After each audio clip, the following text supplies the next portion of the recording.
E os temas todos os senhores já imaginam: as reformas, nenhuma pauta nova, mas as pautas que já estão bastante discutidas e conhecidas no Congresso Nacional, as vacinas, claro, e o auxílio emergencial, as discussões que são prioritárias para esse momento. Nós vamos cumprir uma agenda básica e mínima no retorno do Carnaval. O Senado, com apreciação das matérias que estão, de novo, sob a responsabilidade daquela casa, e a Câmara, da mesma forma, com a reforma administrativa sob sua responsabilidade.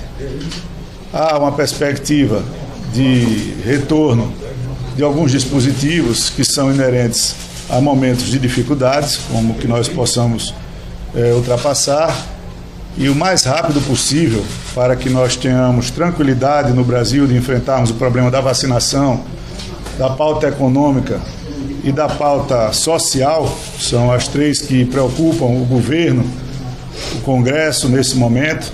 Serão tratadas com a maior rapidez possível, com transparência adequada, clara e com o maior esforço da Câmara e do Senado, para que a gente possa perpassar esse momento e dar garantia aos mais vulneráveis, conseguir alongar as filas de vacinação o mais rápido possível, com medidas legislativas que facilitem o trâmite das agências e das vacinas na Anvisa e, consequentemente, dar uma estabilidade econômica e previsível ao Brasil com relação às suas reformas.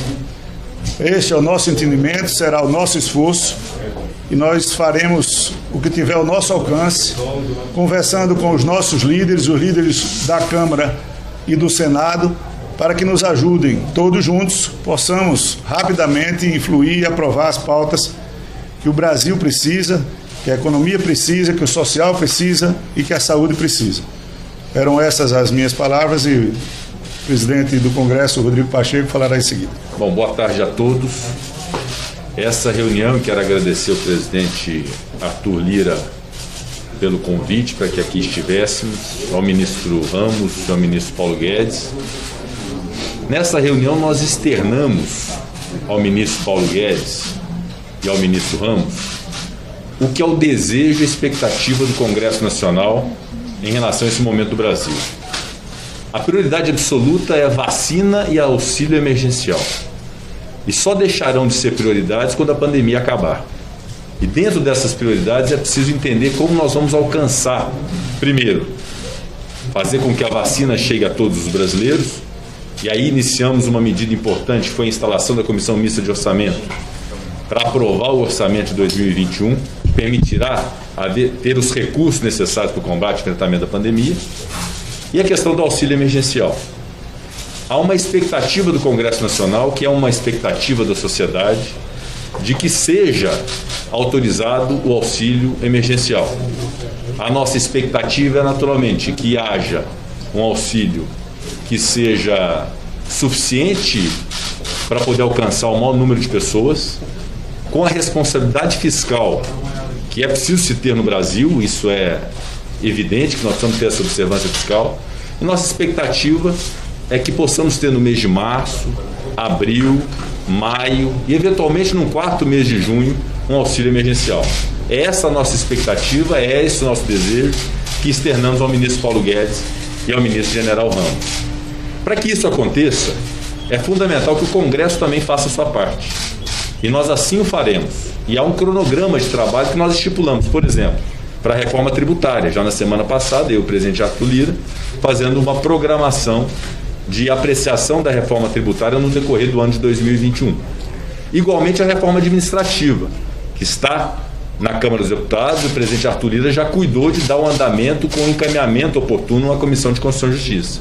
E de nossa parte no Senado, as propostas de emenda à Constituição. A PEC emergencial, número 186, a PEC dos fundos públicos, 187, e a PEC do Pacto Federativo. É fundamental que haja a possibilidade de uma cláusula de calamidade pública nessa PEC do Pacto Federativo, para que tenhamos condições para poder fazer a flexibilização necessária para que haja o auxílio no Brasil.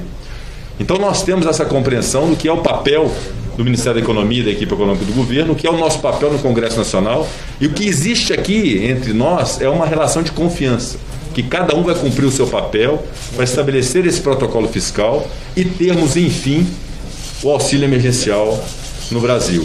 Então nós estamos com uma expectativa muito boa, vamos colocar nossas equipes para trabalhar no decorrer do Carnaval. Eu vou sentar com o relator da PEC, do Pacto Federativo e a PEC emergencial, que é o senador Márcio Bittar. Vou submeter ao Colégio de Líderes na quinta-feira essa proposta para que a gente possa adiantar essa pauta no Senado Federal. E aí no mês de março, no início do mês de março, a gente tem uma definição disso. É a nossa expectativa, é pelo que nós estamos trabalhando, e eu acredito muito que nós tenhamos um resultado muito positivo, que é conciliar o interesse público de ter o socorro a essas pessoas vulnerabilizadas com a responsabilidade fiscal a partir de um protocolo fiscal que demonstra que o Brasil é um país sério e que cuida das suas finanças. Então é esse conjunto de fatores que nos une aqui hoje e vamos ter a expectativa concreta de que possamos resolver isso nos próximos dias. Excelente, presidente. Boa tarde a todos. Foi muito bem dito, presidente da Câmara, deputado Arthur Lira, presidente do Senado, senador Pacheco, Rodrigo Pacheco. Nós avançamos bastante exatamente no que foi dito aqui. O compromisso com a saúde, vacinação em massa e auxílio emergencial, e o compromisso com a responsabilidade fiscal, que é justamente o novo marco fiscal que representa o Pacto Federativo com essa cláusula de calamidade pública. Então nós avançamos bastante, extraordinariamente construtivo o clima entre o Congresso, o Senado e o governo, entre a Câmara de Deputados, o Senado e o governo, e nós estamos todos na mesma luta. Vacina em massa, auxílio emergencial o mais rápido possível e as reformas. Particularmente essa do marco fiscal, que garante que nós vamos enfrentar essa guerra sem comprometer as futuras gerações. Nós temos o senso e o compromisso de responsabilidade fiscal.